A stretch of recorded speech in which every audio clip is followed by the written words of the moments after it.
మిత్రులారా, అందరికీ నమస్కారం. నా పేరు కెంగార మోహన్. సాహితీ స్రవంతి రాష్ట్ర అధ్యక్షుడిగా బాధ్యతలో ఉన్నాను.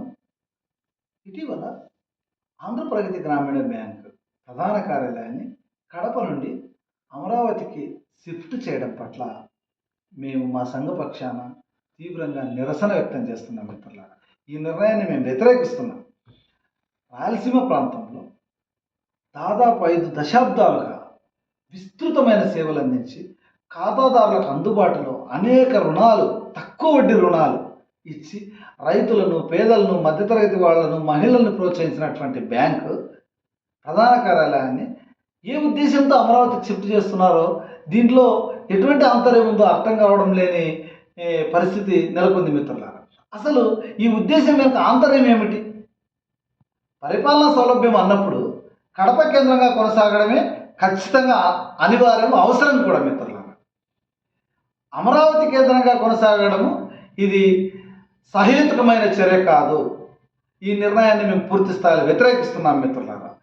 రూరల్ బ్యాంక్ యాక్ట్ ప్రకారంగా 1976లో ఏర్పాటు చేసినటువంటి ఈ బ్యాంకు గతంలో రాయలసీమ గ్రామీణ బ్యాంకుగా విస్తృతమైన సేవలు అందించినటువంటి బ్యాంకు, ప్రజల మన్ననలు పొందినటువంటి బ్యాంకు, ఖాతాదారుల ఆదరణ పొందినటువంటి బ్యాంకు.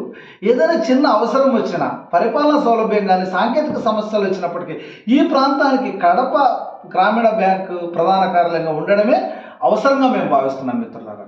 ఈ నిర్ణయం పట్ల ఖచ్చితంగా మేము వ్యతిరేకిస్తున్నాం.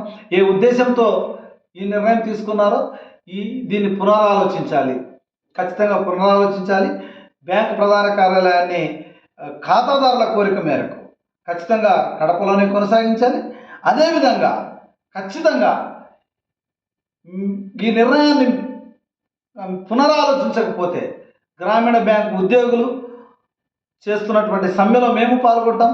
కవులు, కళాకారులుగా ఖచ్చితంగా వాళ్ళ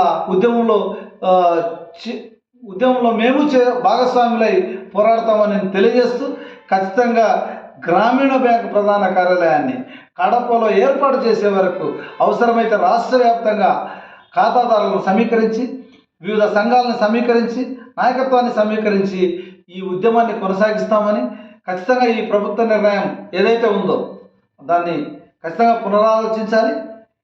కడప కేంద్రంగా ఆంధ్రప్రగతి గ్రామీణ బ్యాంకు సేవల్ని, ప్రధాన కార్యాలయం సేవల్ని కొనసాగించాలని కోరుతూ ధన్యవాదాలు మిత్రులు.